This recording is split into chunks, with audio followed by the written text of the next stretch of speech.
यं प्रव्रजन्तमनुपेतमपेतकृत्यं द्वैपायनो विरहकातर आजुहावा पुत्रा इति तन्मयतया तरवोऽपि नेदुः तं सर्वभूतहृदयं मुनिमानतोऽस्मि यस्यानुभावमखिलश्रुतिसारमेकम् अध्यात्मदीपमतितितीर्षतां तमोन्धं संसारिणां करुणयाः पुराणगुह्यं तं व्याससूनुमुपयामि गुरुं मुनीनां नारायणं नमस्कृत्य नरं चैव नरोत्तमं देवीं सरस्वतीं व्यासं ततो ग्रन्थमुदीरयेत्।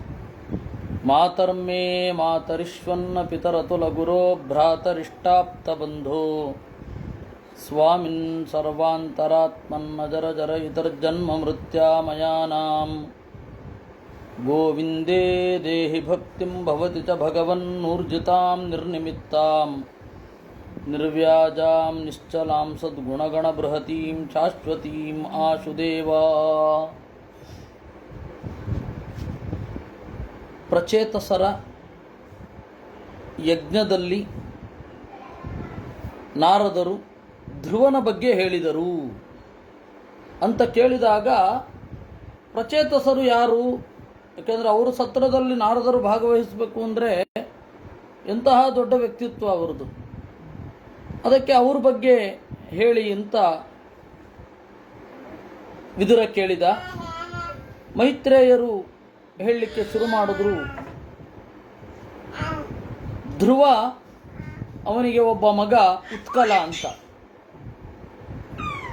ಧ್ರುವ ಎಲ್ಲರ ರೀತಿಯಲ್ಲಿ ರಾಜ್ಯವನ್ನು ತೊರೆದು ಹೊರಟಾಗ ಉತ್ಕಲ ಅಂತನ್ನುವ ಧ್ರುವನ ಮಗ ರಾಜ್ಯವನ್ನು ಇಷ್ಟಪಡಲಿಲ್ಲ. ದೇವರನ್ನು ಕಂಡು ಸಮಾಧಿಯಲ್ಲಿ ತೊಡಗಿದ. ಆ ಧ್ರುವ ಬಹಳ ವಿಚಿತ್ರವಾಗಿದ್ದ ಅಂತೆ. ಅದನ್ನು ನಿರೂಪಣೆ ಮಾಡ್ತಾರೆ. ಜಡಾಂಧ ಬಧಿರೋನ್ಮತ್ತ ಮೂಕಾಕೃತಿ ರತನ್ಮತಿ ಲಕ್ಷಿತ ಪಥಿಬಾಲಾನಾಂ ಪ್ರಶಾಂತಾರ್ಚಿರಿವಾನಲಃ. ಹುಚ್ಚರ ಹಾಗೆ, ಕುರುಡರ ಹಾಗೆ, ಕಿವುಡರ ಹಾಗೆ, ಮೂರ್ಖರ ಹಾಗೆ, ಮೂಕರ ಹಾಗೆ ಅವನಿದ್ದು ಬಿಟ್ಟ. ಯಾಕೆ ಅಂದರೆ ಅತನ್ಮತಿ, ನಾನು ರಾಜ್ಯಭಾರ ಮಾಡಬೇಕು ಅನ್ನುವ ಯಾವುದೇ ಬಯಕೆ ಅವನಿಗಿರಲಿಲ್ಲ. ಲಕ್ಷಿತ ಪಥಿ ಬಾಲಾನಾಂ, ಬಾಲಕರ ಜೊತೆಗೆ ಬೀದಿ ಬೀದಿ ಅಲಿತಾ ಇದ್ದ ಅವನು ಉತ್ಕಲ. ಮತ್ವಾತಂ ಜಡಮುನ್ಮತ್ತಂ ಕುಲವೃದ್ಧಾ ಸಮಂತ್ರಿಣಃ ವತ್ಸರಂ ಭೂಪತಿಂ ಚಕ್ರುಹು ಯವೀಯಾಂಸಂ ಭ್ರಮೇಸ್ಸುತಂ. ಕಡೆಗೆ ಕುಲವೃದ್ಧರು ಅಂತಂದರೆ ಆ ಕುಲದಲ್ಲಿ ಇದ್ದ ಹಳಬರು, ಆಮೇಲೆ ಮಂತ್ರಿಗಳು ಎಲ್ಲರೂ ಕೂಡ ಉನ್ಮತ್ತಂ ಮತ್ವ, ಅವನು ಹುಚ್ಚನೋ ಮೂರ್ಖನ ತರಹನೋ ಇದ್ದಾನೆ ಅಂತ ಹೇಳಿ ಎರಡನೆಯ ಮಗ, ಧ್ರುವನ ಎರಡನೆಯ ಮಗ ಉತ್ಕಲ ಹೀಗಿದ್ದಾನೆ, ಅದರಿಂದಾಗಿ ಉತ್ಕಲನಿಗೆ ರಾಜ್ಯ ಹೋಗಲಿಲ್ಲ.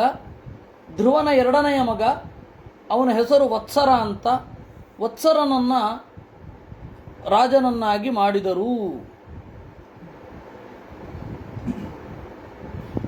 ಕಲ್ಪಃ ಕಲ್ಪಾಭಿಮಾನಿ ಸನ್ ಶಿಂಶುಮಾರಾನುಗಸ್ಥಿತಃ ವತ್ಸರೋ ರಾಜ್ಯಮಕರೋತ್ ಪಿತ್ರಾದತ್ತಂ ಮಹಾಬಲಃ ಇತಿ ಬ್ರಾಹ್ಮೇ. ಆ ವತ್ಸರನ ಬಗ್ಗೆ ಒಂದು ಸ್ವಾರಸ್ಯಕರವಾದ ನೋಟವನ್ನು ಆಚಾರ್ಯರು ಒಂದು ಉಲ್ಲೇಖದ ಮೂಲಕ ಕೊಡ್ತಾರೆ. ಅವನು ಯಾರು? ಅವನು ಕಲ್ಪ ಅಂತ. ಇಡೀ ಕಲ್ಪ ಅನ್ನುವ ಕಾಲಕ್ಕೆ ಅಭಿಮಾನಿ ಅವನು, ಕಾಲಾಭಿಮಾನಿ. ಆ ಕಾಲಾಭಿಮಾನಿಯಾದ ಕಲ್ಪ ಶಿಂಶುಮಾರನ ದಾಸ, ಅವನೇ ವತ್ಸರನಾಗಿ ಬಂದ. ವತ್ಸರನ ಹಿನ್ನೆಲೆ ಇದು. ಆ ವತ್ಸರ ತನ್ನ ತಂದೆ ಕೊಟ್ಟ ರಾಜ್ಯವನ್ನು ಚೆನ್ನಾಗಿ ಆಳಿದ. ಚಕ್ರೇ ನಾರಾಯಣ ಸಾಕ್ಷಾತ್ ಕಿಂಸ್ತುಜ್ಞ ಕಲ್ಪಮಾತ್ಮಜಂ ಇತಿ ಪಾದ್ಮೆ. ಪಾದ್ಮದಲ್ಲಿ ಇನ್ನೊಂದು ರೀತಿ ಇದೆ. ನಾರಾಯಣ ಕಲ್ಪ ಅಂತನ್ನುವವನನ್ನು ತನ್ನ ಮಗನನ್ನಾಗಿ ಮಾಡಿಕೊಂಡ ಅಂತ. ಇಷ್ಟು ಎತ್ತರದ ಮನುಷ್ಯ. ಭೃಮಿ ಅನ್ನುವವಳ ಮಗ, ಅವನ ಹೆಸರು ವತ್ಸರ ಅಂತ. ಅವನು ರಾಜ್ಯವನ್ನು ಆಳಿದ. ಸ್ವರ್ವೀರ್ಯ ವತ್ಸರಸ್ಯೇಷ್ಟ ಭಾರ್ಯಾಸೂತ ಷಡಾತ್ಮಜಂ ಪುಷ್ಪಾರ್ಣಂ ತಿಗ್ಮಕೇತುಂಚ ಇಶಂ ಊರ್ಜಂ ವಸುಂ ಜಯಂ ಅಂತ. ವತ್ಸರನ ಹೆಂಡತಿ ಸ್ವರ್ವೀರ್ಯ ಅಂತ. ಸ್ವರ್ವೀರ್ಯ ಯಾರಾದರೂ ಹೆಸರು ಕೇಳಿದ್ರೆ ಹೆಣ್ಮಕ್ಳಿಗೆ ಇದು ಹೇಳ್ಬೋದು, ಸ್ವರ್ವೀರ್ಯ ಅಂತ. ಆ ಸ್ವರ್ವೀರ್ಯ ಏನಿದ್ದಾಳೆ, ವತ್ಸರನ ಹೆಂಡತಿ 6 ಜನ ಮಕ್ಕಳನ್ನು ಪಡೆದಳು. ಪುಷ್ಪಾರ್ಣ, ತಿಗ್ಮಕೇತು, ಇಶ, ಊರ್ಜ, ವಸು, ಜಯ ಅಂತ 6 ಜನ ಮಕ್ಕಳು. ಪುಷ್ಪಾರ್ಣಸ್ಯ ಪ್ರಭಾ ಭಾರ್ಯ ದೋಷಾಚ ದ್ವೇ ಬಭೂವತುಃ ಪ್ರಾತರ್ಮಾಧ್ಯಂದಿನಂ ಸಾಯಂ ಇತಿಶ್ಯಾಸನ್ ಪ್ರಭಾಸುತಾಃ. ಆ ಪುಷ್ಪಾರ್ಣನಿಗೆ ಪ್ರಭಾ ಅಂತನ್ನುವವಳು ಹೆಂಡತಿ. ಅವಳು 3 ಜನ ಮಕ್ಕಳನ್ನು ಹೆತ್ತಳು. ಪ್ರಭೆ. ಪ್ರಾತಃ ಮಾಧ್ಯಂದಿನಂ ಸಾಯಂ ಅಂತ. ನೋಡಿ, ಗಮನಿಸಿ, ವತ್ಸರ, ಆ ವತ್ಸರ ಅಂತನ್ನುವ ಕಾಲಾಭಿಮಾನಿ, ಕಾಲಾಭಿಮಾನಿಯ ಹೆಂಡತಿ ಸ್ವರ್ವೀರ್ಯ ಅಂತ. ಅವರಿಬ್ಬರ ದಾಂಪತ್ಯದಲ್ಲಿ ಬಂದವರು ಮೊದಲನೇವನು ಪುಷ್ಪಾರ್ಣ. ಬಹಳ ಅರ್ಥ ಉಂಟು ಅದಕ್ಕೆ. ಪುಷ್ಪಾರ್ಣ ಅಂತಂದರೆ ಎಲ್ಲ ಕಾಲಾಭಿಮಾನಿಗಳು ಅಷ್ಟನ್ನು ತಿಳಿದುಕೊಳ್ಳಿ. ಅದನ್ನು ನಾವು ತಿಳ್ಕೊಂಡ ಮೇಲೆ ಏನಾಗುತ್ತೆ, ಅವರ ಕಾಲಾಭಿಮಾನಿತ್ವದ ಹಿಂದೆ ಕಾಲದ ಗುರುತುಗಳು ಯಾವುದರಿಂದ ಕಾಲವನ್ನು ಗುರುತಿಸ್ತೇವೆ. ಯಾಕೆಂದರೆ ನಿತ್ಯವಾದ ಕಾಲವನ್ನು ಅನಿತ್ಯವಾದ ನಡೆಯಿಂದ ತಾನೇ ಗುರುತಿಸೋದು. ನಾನು ಆಕಾಶ ಇದ್ದ ಕಾಲದಲ್ಲಿದ್ದೆ ಅಂತ ಹೇಳಿ ಬರೋಲ್ಲ. ಮತ್ತೆ ಏನು ಹೇಳಬೇಕು? ಯಾವುದಾದ್ರು ಒಂದು ಕಾಲ ಹೇಳಬೇಕು. ನಾನು ಇಂಥವ್ರ ಕಾಲದಲ್ಲಿದ್ದೆ, ಭಾರತಕ್ಕೆ ಸ್ವಾತಂತ್ರ್ಯ ಬಂದ ಮೇಲೆ ಹುಟ್ಟಿದೆ, ಹೀಗೆ ಕ್ರಿಯೆ ಹೇಳಬೇಕು. ಮತ್ತು ನಾವು ಕಾಲವನ್ನು ಗುರುತಿಸೋದು ಕ್ರಿಯೆಯಿಂದ. ಸೂರ್ಯ ಬಂದ, ಆದ್ದರಿಂದ ಹಗಲು. ಸೂರ್ಯ ತನ್ನ ಬೆಳಕನ್ನು ಉಪಸಂಹಾರ ಮಾಡಿಕೊಂಡ, ಆದ್ದರಿಂದ ರಾತ್ರಿ. ಹೀಗೆ ಹಗಲು, ರಾತ್ರಿ ಇವುಗಳೆಲ್ಲ ಕ್ರಿಯೆಯ ಹಿನ್ನೆಲೆಯಲ್ಲೇ ಗುರುತಿಸೋದು. ಕ್ರಿಯೆ ಇಲ್ಲದೆ ಹೋದರೆ ಅದನ್ನೆಲ್ಲ ಗುರುತಿಸ್ಲಿಕ್ಕಾಗಲ್ಲ. ಪುಷ್ಪಾರ್ಣ ಅಂದರೆ ಏನು ಗೊತ್ತಾ? ಹೂವಿನ ಮೂಲಕ ಕಾಲವನ್ನು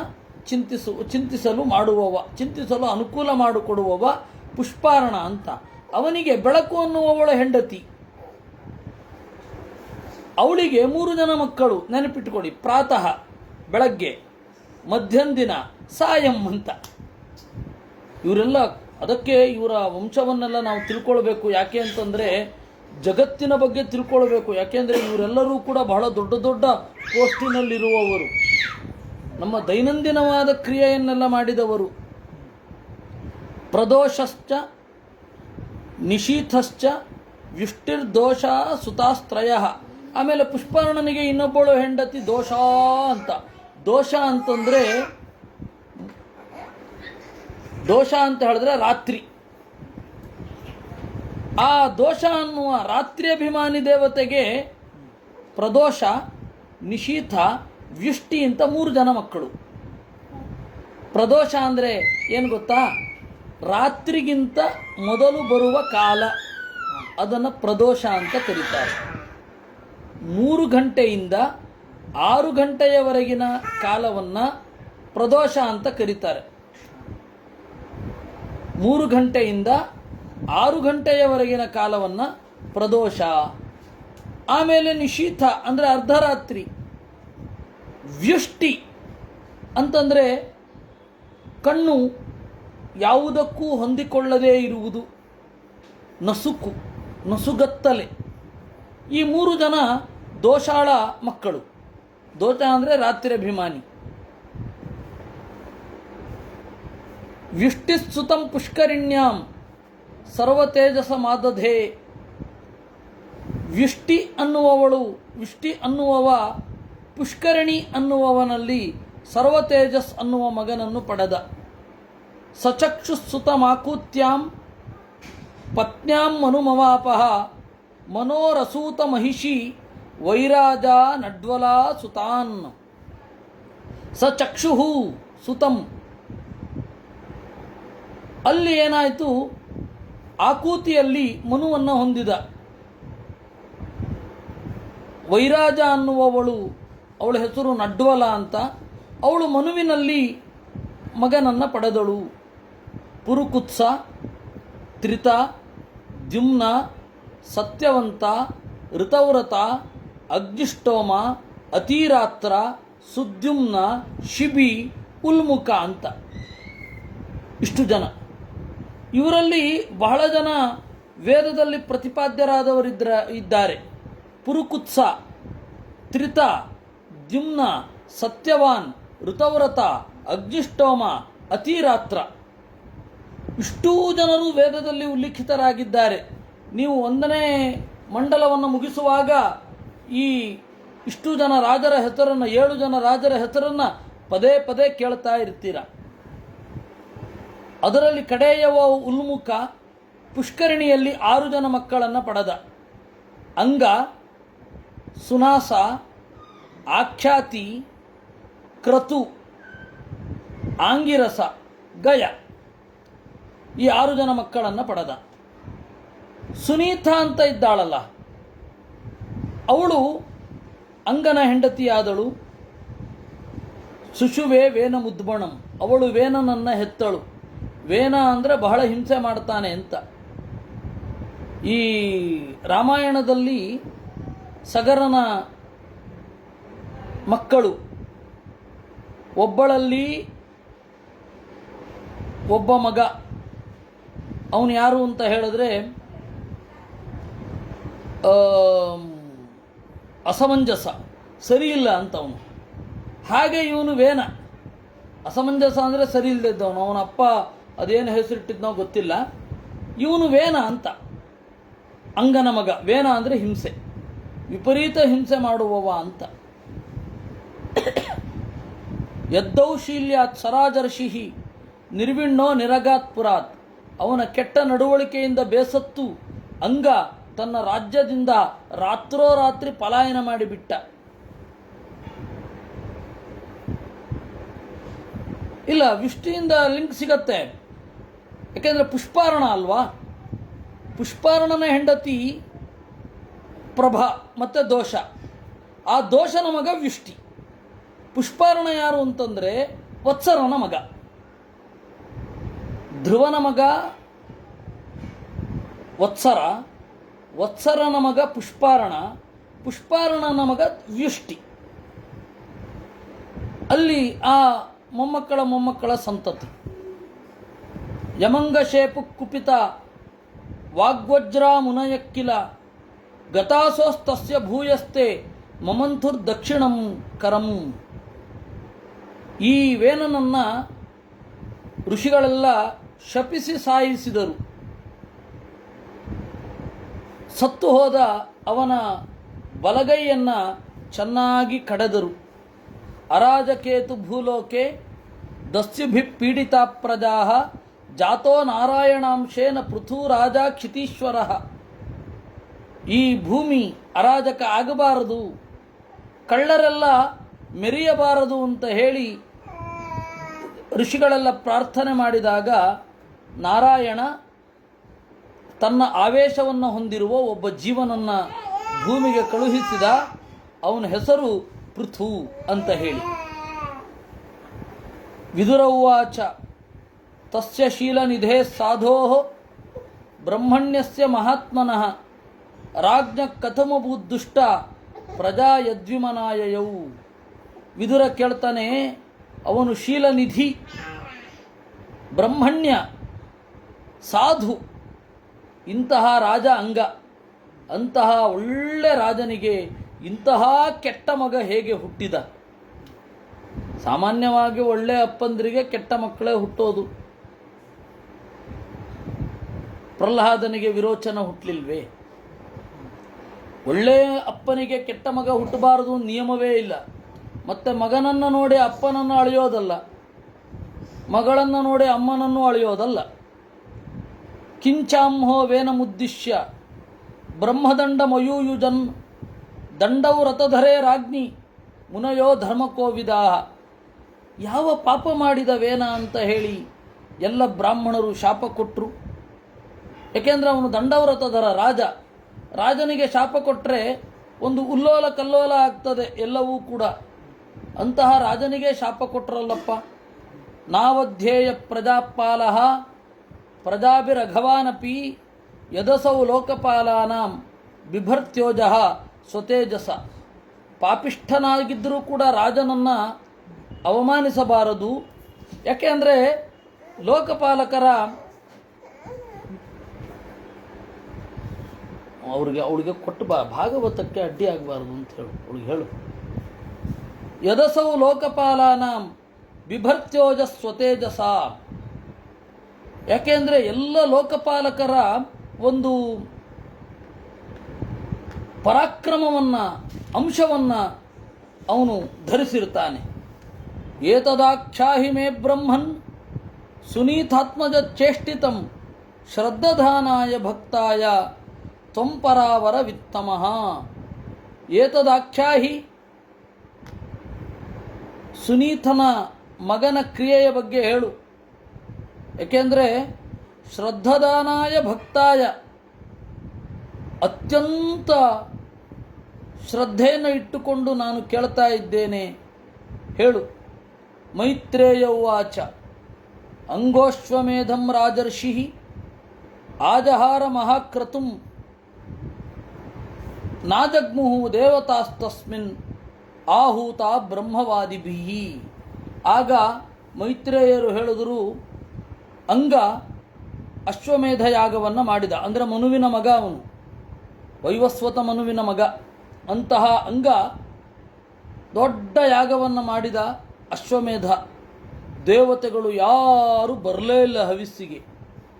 ತ ಊಚುಹು ವಿಸ್ಮಿತಾಸ್ತಾತ ಯಜಮಾನಮಥರ್ತ್ವಿಜ ಹವಿಂಶಿ ಹೂಯಮಾನಾನಿ ನತೇ ಗೃಹಂತಿ ದೇವತಾ.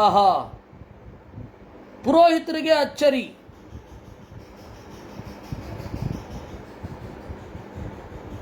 ಪುರೋಹಿತರೆಲ್ಲ ಹೇಳಿದರು, ಸ್ವಾಮಿ ನಾವೇನೋ ಆಹುತಿ ಕೊಡ್ತಾ ಇದ್ದೇವೆ, ಹವಿಸ್ಸನ್ನು ದೇವತೆಗಳು ಸ್ವೀಕರಿಸ್ತಾ ಇಲ್ಲ ಅಂತ. ಈಗಲೂ ಕೂಡ ನಾವು ಮಾಡಿದ ಕೆಲಸ ದೇವತೆಗಳಿಗೆ ಮುಟ್ಟಿತಾ ಇಲ್ವಾ ಅಂತ ಹೇಳಿ ಪ್ರಶ್ನೆ ಹಾಕಿಸಿ ಕೇಳಬಹುದು. ಅಷ್ಟು ಅವಕಾಶ ಇದೆ ಅಲ್ಲಿಯೂ ಹಾಗೆ. ಆವಾಗ ಇನ್ನೂ ಅಡ್ವಾನ್ಸ್ಡ್ ಅವರು, ಇಲ್ಲ ದೇವತೆಗಳು ಬಂದಿಲ್ಲ ಅಂತ ಹೇಳಿದ್ರು. ಏಕೆಂದರೆ ಅವರ ತೇಜಕ್ಕಾಯ ಅವರಿಗೆ ಕಾಣಿಸ್ತಾ ಇತ್ತು. ರಾಜನ್ ಹವಿಂಶಿ ಅದುಷ್ಟಾನಿ ಶ್ರದ್ಧಯಾ ಆಸಾದಿತಾನಿತೆ ಛಂದಾಂಸಿ ಅಯಾತಯಾಮಾನಿ ಯೋಜಿತಾನಿ ಧೃತವ್ರತೈ. ನಮ್ಮದೇನು ತಪ್ಪಿಲ್ಲ, ಪುರೋಹಿತರು ಹೇಳೋದು, ನಮ್ಮದು ಯಾವ ತಪ್ಪೂ ಇಲ್ಲ. ರಾಜನ್ ಹವಿಂಶಿ ಅದುಷ್ಟಾನಿ, ಹವಿಸ್ಸುಗಳು ಯಾವ ದೋಷವನ್ನೂ ಹೊಂದಿಲ್ಲ. ಅಂದರೆ ಯಾವುದೋ ಪ್ರಾಣಿಗಳು ನೆಕ್ಕಿಯೋ ಅಥವಾ ನಮ್ಮ ಎಂಜಲು ಬಿದ್ದೋ ಅಥವಾ ಇನ್ಯಾವುದೋ ರೀತಿಯಿಂದ ದೋಷಕ್ಕೆ ಒಳಗಾಗಿಲ್ಲ. ಮತ್ತು ಶ್ರದ್ಧೆಯಿಂದ ಹಾಕಿದ್ದೇವೆ. ನೀನು ಕೂಡ ಶ್ರದ್ಧಾಳು, ನಮ್ಮ ಶ್ರದ್ಧೆಯೂ ಇದರಲ್ಲಿ ಇದೆ. ಛಂದಾಂಸಿ ಅಯಾತಯಾಮಾನಿ, ಎಲ್ಲಕ್ಕಿಂತ ಮಿಗಿಲಾಗಿ ನಮ್ಮ ವೇದಗಳು ಔಟ್ಡೇಟೆಡ್ ಆಗಿಲ್ಲ. ವೇದಗಳು ಔಟ್ಡೇಟೆಡ್ ಆಗೋದು ಅಂದ್ರೇನು? ವೇದ ಮಂತ್ರವನ್ನು ಬಹಳ ಕಾಲ ಜಪ ಮಾಡದೆ ಬಿಟ್ಟರೆ ಶಕ್ತಿ ಕುಂದುತ್ತೆ. ಅದರಿಂದಾಗಿ ವೇದಗಳನ್ನು ಪದೇ ಪದೇ ಆವೃತ್ತಿ ಮಾಡ್ತಾನೇ ಇರಬೇಕು. ಹೀಗಾಗಿ ಛಂದಾಂಸಿ ಅಯಾತಯಾಮಾನಿ ಯೋಜಿತಾನಿ ಧೃತವ್ರತೈಹಿ. ನಾವು ಒಳ್ಳೆಯ ನಿಷ್ಠಾವಂತರು, ಚೆನ್ನಾಗಿ ಪಾಲನೆ ಮಾಡಿದ್ದೇವೆ, ವೇದವನ್ನು ರಕ್ಷಣೆ ಮಾಡಿಕೊಂಡಿದ್ದೇವೆ. ನವಿದಾಮೇಹ ದೇವಾನಾಂ ಹೇಳನಂ ವಯಮನ್ವಪಿ. ನಾವು ಪುರೋಹಿತರಾಗಿ ಗಟ್ಟಿಯಾಗಿ ಹೇಳಬಹುದಾದದ್ದೇನು ಅಂದರೆ, ದೇವತೆಗಳಿಗೆ ನಾವು ಅವಹೇಳನ ಮಾಡಿಲ್ಲ. ಎನ್ನ ಗೃಹಂತಿ ಭಾಗಾನ್ ಸ್ವಾನ್ ಯೇ ದೇವಾ ಕರ್ಮಸಾಕ್ಷಿಣಃ. ದೇವತೆಗಳು ನಮ್ಮ ಮೇಲೆ ಯಾಕಷ್ಟೊಂದು ಸಿಟ್ಟನ್ನು ಹೊಂದಿದ್ದಾರೆ, ಯಾಕೆ ಅವರು ಸ್ವೀಕರಿಸಿಲ್ಲ? ಮೈತ್ರೇಯ ಉವಾಚ ಅಂಗೋ ದ್ವಿಜವಚ ಶ್ರುತ್ವ ಯಜಮಾನ ಸುದುರ್ಮನಾಃ ತತ್ಪ್ರಷ್ಟುಂ ವ್ಯಸೃಜದ್ವಾಚಂ ಸದಸ್ಯಾನ್ ಸ್ತದನುಜ್ಞಯ. ಬ್ರಾಹ್ಮಣರ ಮಾತನ್ನು ಕೇಳಿದಾಗ ಅಂಗನಿಗೆ ಬಹಳ ಬೇಸರ ಆಯಿತು. ಯಾರದೂ ತಪ್ಪಿಲ್ಲ ಅಂತಂದರೆ ದೇವತೆಗಳು ಯಾಕೆ ಹವಿಸ್ಸನ್ನು ಸ್ವೀಕಾರ ಮಾಡ್ತಾ ಇಲ್ಲ? ಅಲ್ಲಿ ನೆರೆದ ಎಲ್ಲ ಋತ್ವಿಕರಿಗೆ ಅನುಮತಿ ಕೇಳಿದನಂತೆ. ನಿಮಗೆ ಇದರ ಕಾರಣ ಗೊತ್ತಾಗಲಿಲ್ಲ ಅಂದರೆ ಇಲ್ಲಿ ನೆರೆದ ಸದಸ್ಯರನ್ನು ಕೇಳಬಹುದೇ? ಸದಸ್ಯ ವರ್ತಮಾನಃ ಸದಸ್ಯಾಹ ಭವಂತಿ. ನಿಮಗೆ ಈ ಕಾರಣ ಗೊತ್ತಾಗ್ತಾ ಇಲ್ಲ, ದೇವ ಹೇಳನ ಆಗಿಲ್ಲ, ಆದರೂ ಯಾಕೆ ದೇವತೆಗಳು ಬಂದು ಹವಿಸ್ಸನ್ನು ಸ್ವೀಕರಿಸ್ತಾ ಇಲ್ಲ ಅಂತ. ಹಾಗಾದರೆ ನಾವು ಇಲ್ಲಿ ಇರುವವರನ್ನು ಸದಸ್ಯರನ್ನು ಕೇಳಬಹುದೇ? ನಾಗಚ್ಛಂತ್ಯಾಹುತಾ ದೇವಾಹ ನಗೃಹಂತಿ ಗ್ರಹಾನಿಹ ಸದಸಸ್ಪತಯೋ ಬ್ರೂತ ಕಿಮವದ್ಯಂ ಮಯಾ ಕೃತಂ. ಎಲೈ ಸದಸ್ಯರೇ, ನಿಮ್ಮಲ್ಲಿ ಒಳ್ಳೆಯ ಪ್ರಜ್ಞಾವಂತರು ಒಳನೋಟದವರು ಇದ್ದೀರಾ. ನಾನು ಏನಾದರೂ ತಪ್ಪು ಮಾಡಿದ್ದೇನಾ? ಆ ತಪ್ಪಿನಿಂದ ಪ್ರಜೆಗಳು ಬರ್ತಾ ಇಲ್ವಾ? ದಯವಿಟ್ಟು ಹೇಳಬೇಕು ಅಂತ ಅವನು ಹೇಳಿದ.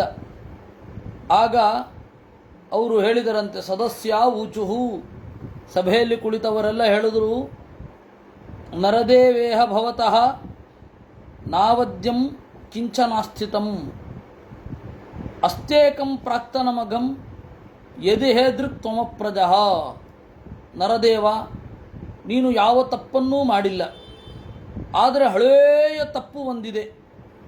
ಯದಿಹ ಈದೃಕ್ ತ್ವಮಪ್ರಜಃ, ಅದು ಯಾವುದು ಅಂದರೆ ನಿನಗೆ ಮಕ್ಕಳಿಲ್ಲ. ತಥಾ ಸಾಧಯ ಭದ್ರಂತೆ ಆತ್ಮಾನಂ ತಪ್ರಜನೃಪ ಇಷ್ಟಸ್ಥೆ ಪುತ್ರಕಾಮಸ್ಯ ಪುತ್ರಂ ದಾಸ್ಯತಿ ಯಜ್ಞಭುಕ್. ನಿನ್ನ ಮಕ್ಕಳಾಗುವ ಹಾಗೆ ನೋಡಿಕೋ. ನಿನಗೆ ಮಕ್ಕಳನ್ನು ಹೊಂದುವ ಯೋಗ ಇದೆ, ನಾರಾಯಣನನ್ನು ಬೇಡಿಕೊಂಡ್ರೆ. ತಥಾ ಸ್ವಭಾಗದೇಯಾನಿ ಗ್ರಹಿಷ್ಯಂತಿ ದಿವೌಕಸಃ ತದ್ಯಜ್ಞ ಪುರುಷ ಸಾಕ್ಷಾತ್ ಅಪತ್ಯಾಯ ಹರಿರ್ವೃತಃ. ಆಗ ನೀನು ಹೋಮಿಸಿದ್ದನ್ನು ಪ್ರಜೆಗಳು ಸ್ವೀಕಾರ ಮಾಡ್ತಾರೆ. ಯಜ್ಞ ಪುರುಷ ಸಾಕ್ಷಾತ್ ಅಪತ್ಯಾಯ ಹರಿರ್ವೃತಃ. ನೀನು ಯಜ್ಞಪುರುಷನನ್ನು ಬೇಡಿಕೋ, ದೇವತೆಗಳೆಲ್ಲ ಅಯಾಚಿತವಾಗಿ ನಿನ್ನ ಬಳಿ ಬರ್ತಾರೆ ಎಂದರು. ಈ ಮಾತು ನಮಗೆ ಅನೇಕ ಸಂದೇಹಗಳನ್ನು ಉಂಟು ಮಾಡುತ್ತೆ. ಮಕ್ಕಳು ಬೇಕೇ ಬೇಕಾ? ಹಾಗಾದರೆ ಮಕ್ಕಳಿಲ್ಲದೆ ಏನೋ ದೊಡ್ಡ ತಪ್ಪ ಅದು. ನಾವು ಪ್ರಯತ್ನ ಪಟ್ಟಿರ್ತೀವಪ್ಪ, ಮಕ್ಕಳಾಗಿಲ್ಲ, ದೊಡ್ಡ ತಪ್ಪೇ, ಏನೋ ದೊಡ್ಡ ಪಾಪಿಷ್ಠರೇ. ಮಕ್ಕಳಾಗದವರೆಲ್ಲ ಪಾಪಿಷ್ಠರು ಅಂದರೆ ಎಲ್ಲಿಗೆ ಹೋಗಬೇಕು? ಈ ತರಹದ ಎಲ್ಲ ಮಾತುಗಳಿಗೆ ಆಚಾರ್ಯರು ಉತ್ತರ ಕೊಟ್ಟರು. ಅನಪತ್ಯೋಪಿ ಸದ್ಧರ್ಮ ಲೋಕಜಿನ್ನಾತ್ರ ಸಂಶಯ. ಮಕ್ಕಳಿಲ್ಲದಿದ್ದರೂ ಒಳ್ಳೆಯ ಧರ್ಮಾಚರಣೆ ಇದ್ದರೆ ಒಳ್ಳೆಯ ಲೋಕವನ್ನು ಹೊಂದೇ ಹೊಂದುತ್ತಾನೆ, ಇದರಲ್ಲಿ ಯಾವ ಸಂಶಯವೂ ಇಲ್ಲ. ದೇವೈಸ್ತು ಪೃಥ್ವಿಜನ್ಮಾರ್ತೆ ಹವಿರಂಗಸ್ಯ ನೋಹುತಂ. ಹಾಗಾದರೆ ದೇವತೆಗಳು ಯಾಕೆ ಹೀಗೆ ಮಾಡಿದ್ದು ಅಂದರೆ ಪೃಥುವಿನ ಜನ್ಮಕ್ಕಾಗಿ ದೇವತೆಗಳು ಹಾಗೆ ಹೇಳಿದ್ದು. ಅದಕ್ಕಾಗಿ ಈ ರೀತಿ ಹೇಳಿದ್ದು. ಇಲ್ಲಿ ಮಕ್ಕಳಿಲ್ಲದೆ ಹೋದರೆ ಸ್ವರ್ಗ ಇಲ್ಲ, ಮಕ್ಕಳಿಲ್ಲದೆ ಹೋದರೆ ಒಳ್ಳೆ ಗತಿ ಇಲ್ಲ ಅಂತ ಹೇಳೋದಿದೆಯಲ್ಲ, ಅದರಷ್ಟು ತಪ್ಪು ತಿಳುವಳಿಕೆ ಇನ್ನೊಂದಿಲ್ಲ ಜಗತ್ತಿನಲ್ಲಿ. ಸನ್ಯಾಸಿಗಳು ಎಲ್ಲಿಗೆ ಹೋಗಬೇಕು? ಮಕ್ಕಳಾದರೆ ಸನ್ಯಾಸಿಗಳು ಪಾಪಿಷ್ಠರು ಅಲ್ವೇ? ಅದರಿಂದಾಗಿ ಅವರವರ ಹಾಗಾದ್ರೆ ಮಕ್ಕಳಾಗಬೇಕು ಅಂತ ಯಾಕೆ ಹೇಳ್ತಾರೆ ಅಂದರೆ, ಪ್ರಯತ್ನ ಪಡ್ರಿ, ನಿಮ್ಮ ಜೀವನವನ್ನು ಕೇವಲ ಸುಖಲೋಲುಪತೆಯಿಂದ ತೆಗಿಬೇಡಿ. ನೈಷ್ಠಿಕ ಬ್ರಹ್ಮಚಾರಿಗಳಿಗೆ ಅಥವಾ ಬ್ರಹ್ಮಚಾರಿಗಳಿಗೆ ಮಕ್ಕಳಾಗಲಿಲ್ಲ ಅಂದರೆ ದೋಷ ಏನೂ ಇಲ್ಲ. ಮದುವೆ ಆದವರಿಗೆ ಪ್ರಯತ್ನ ಪಡಿ ಎನ್ನುವ ದೃಷ್ಟಿಯಿಂದ ಮಕ್ಕಳು ಬೇಕು ಅಂತ ಹೇಳ್ತಾರೆ ವಿನಃ ಪ್ರಯತ್ನವನ್ನು ಪಡದೇ ಹೋದರೆ ಅವಾಗ ದುಷ್ಟರಾಗ್ತಾರೆ. ಅಥವಾ ಆಗಿದ್ದನ್ನು ತಡೆದು ನಾವು ಆರಾಮವಾಗಿ ಇರಬೇಕು ಅಂತ ಹೇಳಿದರೆ ಆಗ ದೋಷ. ಯಾವಾಗ ಪ್ರಯತ್ನ ಇರುತ್ತೆ, ಮಕ್ಕಳಾಗಬೇಕು ಅಂತ ಪ್ರಾಮಾಣಿಕವಾದ ಇಂಟೆನ್ಷನ್ ಇರುತ್ತೆ, ಅವಾಗ ಆಗಲಿಲ್ಲ, ಅದಕ್ಕೆ ದೋಷ ಇಲ್ಲ. ಇದು ಶಾಸ್ತ್ರದ ಸೂಕ್ಷ್ಮ ದೃಷ್ಟಿ. ಕೆಲವೊಂದು ಸರ್ತಿ ಏನು ಮಾಡೋದು ಉಂಟು, ಕುಟುಂಬದಲ್ಲಿ ಆ ರೀತಿ ಬರೋದುಂಟು. ಅದು ಅಹಂಕಾರದ ಪ್ರತಿಕ್ಷೇಪವೇ ವಿನಃ ನಮಗೆ ಮಕ್ಕಳಾಗಿದೆ ಅವ್ರಿಗಾಗಿಲ್ಲ ಅಂತ ಅನ್ನೋದು ಅವರ ವೈಯಕ್ತಿಕವಾದ ನೋಟವೇ ವಿನಃ ಬೇರೆ ಅಲ್ಲ. ಅದರಿಂದಾಗಿ ಅಂಗರಾಜನಿಗೆ ಮಕ್ಕಳಾಗಲಿಲ್ಲ ಅನ್ನುವ ದೋಷದಿಂದ ದೇವತೆಗಳು ಬರಲಿಲ್ಲ ಅಂತ ಹೇಳಿದರೆ ಅಂಗರಾಜನಿಂದ ಮುಂದೆ ಪೃಥು ಹುಟ್ಟಬೇಕಿತ್ತು. ಅದಕ್ಕಾಗಿ ಅವರೇನು ಮಾಡಿದ್ರು, ಈಗ ಹವಿಸ್ಸನ್ನು ಸ್ವೀಕಾರ ಮಾಡಲಿಲ್ಲ.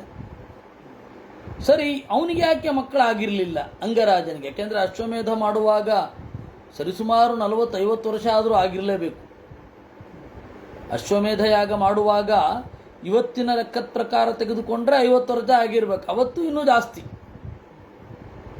ಅನಪತ್ಯತ್ವ ಕರ್ಮಾತೌ ಬಾಲಹತ್ಯಾ ಕೃತೆ ಪುರ ಅಥೋ ದುಷ್ಟೋ ಭವತ್ತಸ್ಯ ಇಷ್ಟೋ ವಿಷ್ಣುರಥ ಪೃಥು. ಸರಿ, ಯಜ್ಞ ಮಾಡಿದರೆ ಎಂತಹ ಮಗ ಹುಟ್ಟಿದ್ದು ಅಂತಂದರೆ ವೇನ ಎಂತಹ ಪಾಪಿ ಅಂತ ಹೇಳಿ ಗೊತ್ತಾಗತ್ತೆ ಜಗತ್ತಿನಲ್ಲಿ. ಮುಂದಿನ ಶ್ಲೋಕದಲ್ಲಿ ಗೊತ್ತಾಗುತ್ತೆ. ಏನಪ್ಪ ಒಳ್ಳೇದಾಯಿತು, ಮಕ್ಕಳಿಲ್ಲ ಅಂತ ಹೇಳಿದ್ರು. ಸರಿ, ಯಾಗ ಮಾಡಿದ, ಹುಟ್ಟಿದವ ಎಂತವ? ವೇನ. ಅವನು ದೇವರಿಲ್ಲ ಅಂತ.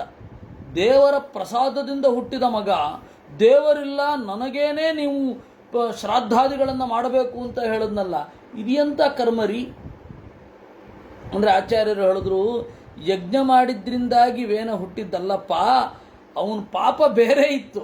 ಏನು? ಬಾಲಹತ್ಯಾ ಅನಪತ್ಯತ್ವ ಕರ್ಮ ಅಥವಾ ಬಾಲಹತ್ಯಾ ಕೃತೆ ಪುರ. ಅಂಗರಾಜ ಹೋದ ಜನ್ಮದಲ್ಲಿ ಬಾಲಕರನ್ನು ಹತ್ಯೆ ಮಾಡಿದ್ದ, ಅದರಿಂದಾಗಿ ಅವನು ಮಕ್ಕಳಾಗಿರಲಿಲ್ಲ. ಮಕ್ಕಳಾಯಿತು, ವೇನನಂತವನು ಹುಟ್ಟಿದ. ಹಾಗಾದರೆ ಅಶ್ವಮೇಧ ಮಾಡಿದ್ದರ ಫಲ ಏನು ಅಂದರೆ ಸಾಕ್ಷಾತ್ ನಾರಾಯಣನ ಸನ್ನಿಧಾನ ಇರುವ ಪೃಥು ಹುಟ್ಟಿದ. ಇದೊಂದನ್ನು ಆಚಾರ್ಯರು ಹೇಳಿರಲಿಲ್ಲ ಅಂತ ಆಗಿದ್ದಿದ್ರೆ, ವಾಮನ ಅನ್ನುವ ಪುರಾಣದ ಗ್ರಂಥದ ಮೂಲಕ ಆಚಾರ್ಯರು ಹೀಗೆ ಇದು ಕೊಟ್ಟಿರಲಿಲ್ಲ ಅಂತ ಆಗಿದ್ದರೆ ಮಕ್ಕಳಿದ್ದವರೆಲ್ಲ ಪುಣ್ಯವಂತರು, ಮಕ್ಕಳಿಲ್ಲದಿದ್ದವರೆಲ್ಲ ಪಾಪಿಗಳು ಅಂತ ತೀರ್ಮಾನ ಮಾಡಿಬಿಡೋರು ಜನ. ಅಲ್ಲ, ಈಗ ಮಾಡಿಲ್ಲ ಅಂತಿಲ್ಲ, ಎಷ್ಟೋ ಜನ ಮಾಡಿದ್ದಾರೆ. ಮಕ್ಕಳಿಲ್ಲದವ್ರ ಕೈನಲ್ಲಿ ಏನದು ಅವ್ರನ್ನ ದೂರ ಇಡೋದು, ಅವರಿಂದ ಪುಣ್ಯಕರ್ಮ ಮಾಡಿಸದೇ ಇರೋದು, ಅದು ಅಸಂಗತ.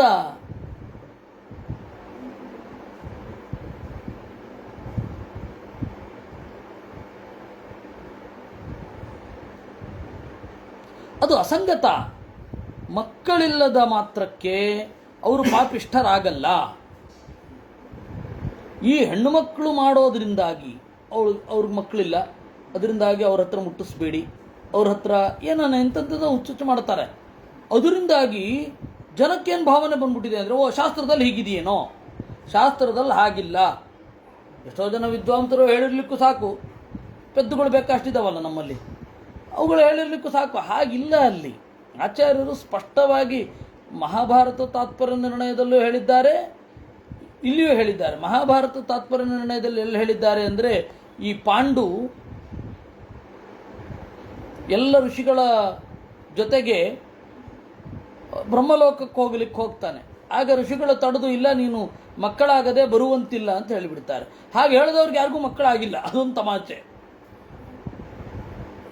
ಅದಕ್ಕೆ ಆಚಾರ್ಯರು ಹೇಳ್ತಾರೆ, ನಿರ್ಣಯ ಬರೀತಾರೆ, ಯದರ್ಥಮೇ ವಜಾಯತೆ ಪುಮಾನ್ಹಿತಸ್ಸೋ ಕೃತೇಹೇ. ಯಾರು ಯಾವುದಕ್ಕಾಗಿ ಹುಟ್ಟುತ್ತಾರೋ ಅದನ್ನು ಪೂರೈಸದೆ ಅವರು ಮರಳುವಂತಿಲ್ಲ. ಪಾಂಡು ಹುಟ್ಟಿದ್ಯಾಕೆ ಅಂತಂದರೆ ನಿಯೋಗಾರ್ಥ.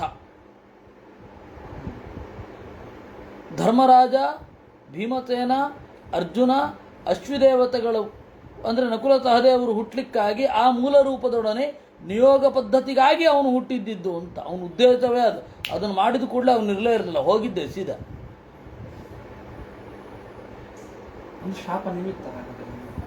ಶಾಪ ಕೇವಲ ನಿಮಿತ್ತ, ಅದು ಮೇಲ್ನೋಟಕ್ಕೆ ಅದು ಪರಿಣಾಮವೇ ಬೀರಲಿಲ್ಲ. ಅವನು ಇಂದ್ರನಿಗೆ ಮಾಡಿದ ಅನ್ಯಾಯ, ಅದರಿಂದಾಗಿ ಆ ತರಹ ಆಯಿತು ಅಂತ ಹೇಳ್ತಾರೆ ತಾತ್ಪರ್ಯ ನಿರ್ಣಯದಲ್ಲಿ.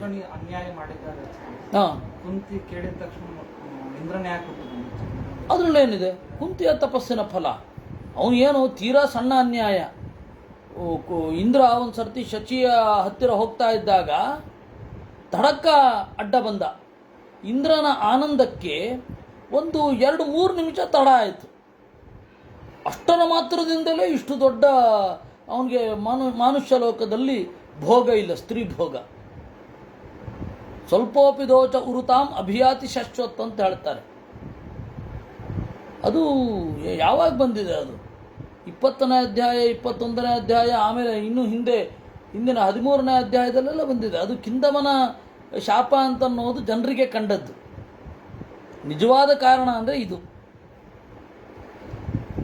ಯಾರು ಯಾವ ಕೆಲಸವನ್ನು ಮಾಡದೆ, ಯಾರು ಯಾವ ಕೆಲಸವನ್ನು ಮಾಡಬೇಕು ಅಂತಿರುತ್ತೋ ಆ ಕೆಲಸ ಮಾಡಬೇಕಾಗತ್ತೆ. ಅದಕ್ಕೊಂದು ಉದಾಹರಣೆ ಒಬ್ಬರು ಕೆಲವು ವರ್ಷಗಳ ಹಿಂದೆ ನಡೆದದ್ದು. ಕೆಲವು ವರ್ಷ 100 ವರ್ಷ ಆಗಿರುತ್ತೆ ಇಷ್ಟೊತ್ತಿಗೆ. ಒಬ್ಬರು ಸ್ವಾಮಿಗಳಿದ್ದರು. ಅವರನ್ನು ಪೀಠಾಧಿಪತ್ಯವನ್ನು ಬೇಡ ಅಂತ ಹೇಳಿದ್ರು. ಯಾಕೆ ಅಂತಂದರೆ ಅವರು ಸರಿಯಾದ ಹಿನ್ನೆಲೆಯಲ್ಲಿ ಹುಟ್ಟಿರಲಿಲ್ಲ. ಅವರನ್ನು ಕಳುಹಿಸಿಬಿಟ್ರು. ಆಯಿತು ಅಂತ ಅವರು ಹೋದರು. ಮದ್ರಾಸಿನಲ್ಲಿ ಇದ್ದರು. ಬಹಳ ದೊಡ್ಡ ಸಾಧನೆ ಮಾಡಿ ಅವಧೂತರ ತರಹ ಆಗಿಬಿಟ್ರು. ಅವ್ರ ಹತ್ತಿರ ಹೋಗಿ ಒಂದು ಇದು ಕೊಟ್ಟರೆ, ಅವರೊಂದು ಮಂತ್ರಾಕ್ಷತೆ ಕೊಟ್ಟರೆ ಎಲ್ಲ ಆಗಿಬಿಡತ್ತೆ. ಆ ರೀತಿ. ಅವ್ರ ಹೆಸರು ವಿಜೇಂದ್ರ ತೀರ್ಥರು ಅಂತ. ಅವ್ರು ಯಾವ ಪರಂಪರೆಯಲ್ಲಿ ಬಂದರು ಇತ್ಯಾದಿಗಳನ್ನೆಲ್ಲ ಇಲ್ಲಿ ಹೇಳಲಿಕ್ಕಾಗಲ್ಲ. ಅದನ್ನು ಮೀಟ್ ಮಾಡಿದಾಗ ಏಕಾಂತದಲ್ಲಿ ಹೇಳುವ, ಇತಿಹಾಸದ ರಹಸ್ಯಗಳು ಅಂತನ್ನುವ ಹಿನ್ನೆಲೆಯಲ್ಲಿ ಎಲ್ಲ ಕಡೆ ಹೇಳೋಣ. ಅದನ್ನೆಲ್ಲ ಇಲ್ಲೆಲ್ಲ ಹೇಳೋದು ಬೇಡ. ಅದೇ ಮಠದ ಒಬ್ಬರು ಸ್ವಾಮಿಗಳು, ಅವರಾದ ಮೇಲೆ ನಂತರದ ಸ್ವಾಮಿಗಳು, ಅಂದರೆ ವಾವೆಯಲ್ಲಿ ಇವರಿಗೆ ಪ್ರಶಿಷ್ಯರಾಗಬೇಕು. ಆ ಥರದವರೊಬ್ಬರು ಹೋಗಿ ತನ್ನನ್ನು ತೋರಿಸಿಕೊಳ್ಳದೆ ಕೈ ಅಡ್ಡ ಹಿಡಿದ್ರು. ಆಗ ವಿಜೇಂದ್ರ ತೀರ್ಥರವ್ರು ಹೇಳಿದ್ರು, ಜಪ ಮಾಡ್ತಾ ಇದ್ರು, ನೀನು ಯಾರು ಏನು ಕೇಳಲಿಲ್ಲ. ಅವರು ಹೇಳಿದ್ರು, ನೀನು ಮಠಾಧಿಪತಿಯಾಗಿ ಬಂದದ್ರಿಂದ ಸಮಾಜಕ್ಕಾಗಲಿ ಅಧ್ಯಾತ್ಮ ಪ್ರಪಂಚಕ್ಕಾಗಲಿ ನಯಾ ಪೈಸೆ ಪ್ರಯೋಜನ ಇಲ್ಲ. ವಿದ್ವತ್ ಪ್ರಪಂಚಕ್ಕಾಗಲಿ ನಯಾ ಪೈಸೆ ಪ್ರಯೋಜನ ಇಲ್ಲ. ನೀನು ಇಲ್ಲಿ ಬಂದದ್ದೇ ಹಳ್ಳಿ ಮಠಗಳನ್ನು ಜೀರ್ಣೋದ್ಧಾರ ಮಾಡಿಸ್ಲಿಕ್ಕೆ. ಹಳ್ಳಿ ಮಠಗಳನ್ನು ಜೀರ್ಣೋದ್ಧಾರ ಮಾಡಿಸಿದ ಮೇಲೆ ನೀನು ಒಂದು ಕ್ಷಣವೂ ಇರೋದಿಲ್ಲ ಅಂತಂದು. ಹಾಗೆ ಕಡೆಯ ಹಳ್ಳಿ ಮಠ ಮಾಡಿದ ಮೇಲೆ ಅವರು ಇದ್ದದ್ದು ಕೇವಲ 3 ತಿಂಗಳು. ಆಮೇಲೆ ಅವರು ಇಲ್ಲ.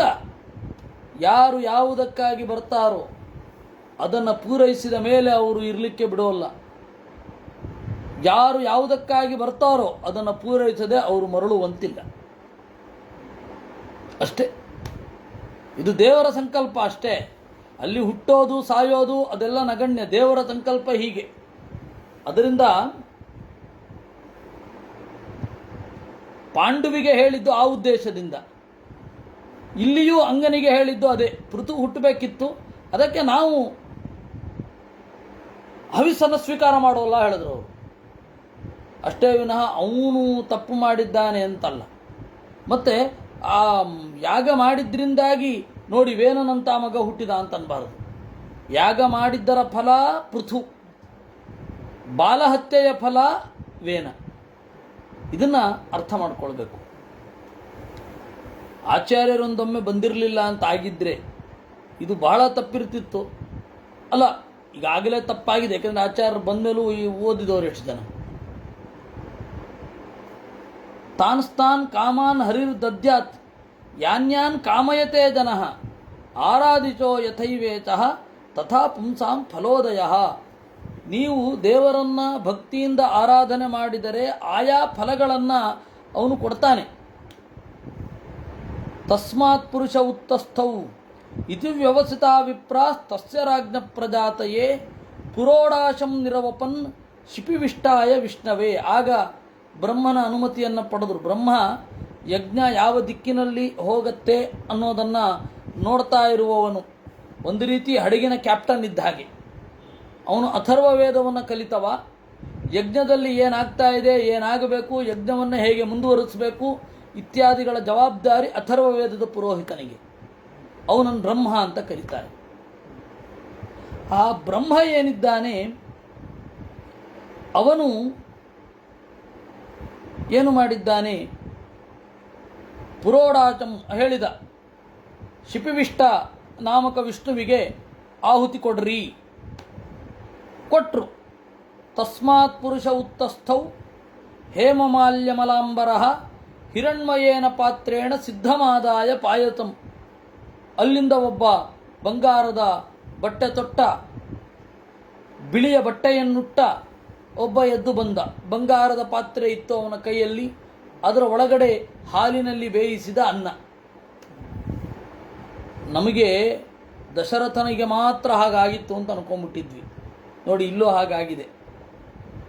ಸವಿಪ್ರಾನುಮತೋ ರಾಜ ಗೃಹೀತ್ವಾಂಜಲಿ ನೋದನಂ ಅವಘ್ರಾಯ ಮುದಾಯುಕ್ತ ಪ್ರಾದಾತ್ ಪತ್ನ್ಯಾ ಉದಾರಧೀಹಿ.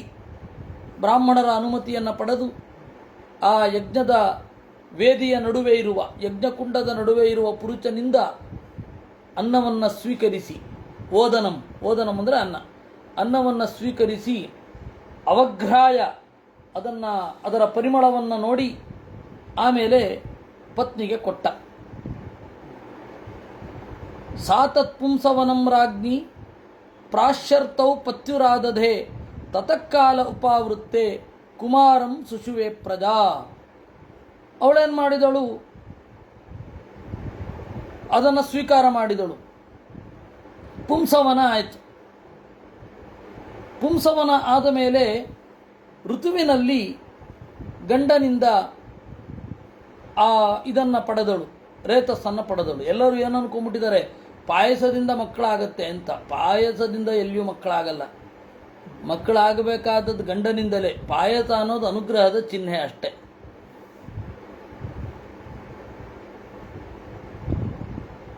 ಬಹಳ ಜನ ನೋಡಿ, ಪಾಯಸ ಪಕ್ಕದಲ್ಲಿರುತ್ತಾ, ಸುಮಿತ್ರೆಗೆ ಆಮೇಲೆ ಕೊಟ್ಟರು ಅಂತ ಹೇಳ್ತಾ ಇದ್ದಾರೋ ಇಲ್ವೋ? ಸುಮಿತ್ರೆ ಇಬ್ಬರು ಅವಳಿಗಳನ್ನು ಪಡೆದರು, ಅದೊಂದು ಭ್ರಮೆ. ಆ ಭ್ರಮೆಗೆ ಇವರು ಕೊಡೋ ಕಾರಣ ಏನು ಅಂತಂದರೆ, ಪಾಯಸ ಇದೆಯಲ್ಲ, ಒಂದು ಭಾಗದಲ್ಲಿ ಒಂದು ಹಾಗೆ ಇರುತ್ತೆ, ಆಮೇಲೆ ತಿಂದದ್ದು ಎರಡು ಒಟ್ಟಿಗೆ ಸೇರಿ ಅವಳಿಗಳಾಗಿ ಬಂದದ್ದು. ಪಾಯಸದಿಂದ ಮಕ್ಕಳಾಗತ್ತೆ ಅಂತ ಯಾರು ಹೇಳಿದ್ದು? ದಶರಥ ಮಾಡೋ ಕೆಲಸ ಮಾಡಲೇಬೇಕು ಅವನು. ಇಲ್ಲಿಯೂ ಅಷ್ಟೇ, ನಮ್ಮ ಜನ ಬಹಳ ಕಷ್ಟ. ಅದು ಅನುಗ್ರಹದ ಸಂಕೇತ ಅಷ್ಟೇ, ಮಾಡೋ ಕೆಲಸ ಮಾಡಲೇಬೇಕು. ನೋಡಿ, ನಿಮಗೊಂದು ಸಂಗತಿ ಹೇಳ್ತೇನೆ. ಮಂತ್ರಕ್ಕೆ ಮಾವಿನಕಾಯಿ ಉದುರೋದಿಲ್ಲ ಅಂತ ಹೇಳಿ ಒಂದು ಗಾದೆ ಇದೆ. ಅದು ಮೊದಲು ಹೇಳಿದ್ದು ಮೀಮಾಂಸಕರು ಅನ್ನೋದು ಗೊತ್ತಾ ನಿಮಗೆ? ಮತ್ತು ಮಧ್ವಾಚಾರ್ಯರು ಹೇಳ್ತಾರೆ, ಶತ್ರುವನ್ನು ಕೊಲ್ಲಬೇಕು ಅಂತ ಹೇಳಿದರೆ ಶರಾಂಜಯಾಯ ಜುಹುಯಾತ್ ಅಭಿಮಂತ್ರ ಪ್ರಯೋಜಯೇತ್. ಅಲ್ಲಿ ಶರ ಅಂತಂದರೆ ದರ್ಭೆಯನ್ನು ಅಭಿಮಂತ್ರಣ ಮಾಡಿ ಹೋಮ ಮಾಡಬೇಕು. ಆಮೇಲೆ ಶರವನ್ನು ಅಂದರೆ ಬಾಣವನ್ನು ತೊಗೊಂಡೋಗಿ ಪ್ರಯೋಗ ಮಾಡಬೇಕು ಅಂತ. ಇಲ್ಲಿ ಎಲ್ಲೋ ಏನೋ ಮಾಡಿದ್ರೆ ಅಲ್ಲೆಲ್ಲೋ ಏನೋ ಆಗತ್ತೆ ಅಂತ ಇಲ್ಲವೇ ಇಲ್ಲ, ಯಾವತ್ತು ಕಾಲಕ್ಕೂ ಇಲ್ಲ. ಹಾಗಾದರೆ ಮಾಟ ಕೆಲಸ ಮಾಡೋದು ಹೇಗೆ? ಮಾಟ ಕೆಲಸ ಮಾಡೋದು ಮನಸ್ಸನ್ನು ಆಕ್ರಮಿಸುವ ಮೂಲಕ. ಹೀಗಾಗಿ ಮಂತ್ರಕ್ಕೆ ಮಾವಿನಕಾಯಿ ಉದುರಲ್ಲ ಅಂತ ಮೊದಲು ಹೇಳಿದ್ದೇ ಮೀಮಾಂಸಕರು, ಆಮೇಲೆ ಮಧ್ವಾಚಾರ್ಯರು.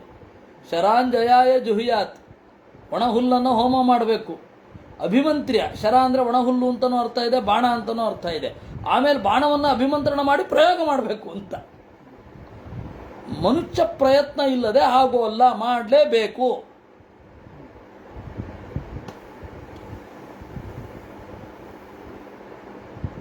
ಹೀಗಾಗಿ ಏನಾಯಿತು, ಅವನಿಂದ ನೋಡಿ, ಅಲ್ಲಿ ಪತ್ಯುರಾದಧೆ ಋತೌ ಪತ್ಯು ಆದಧೆ, ಋತುಕಾಲ ಬಂದಾಗ ಗಂಡನಿಂದ ಸ್ವೀಕರಿಸಿದಳು.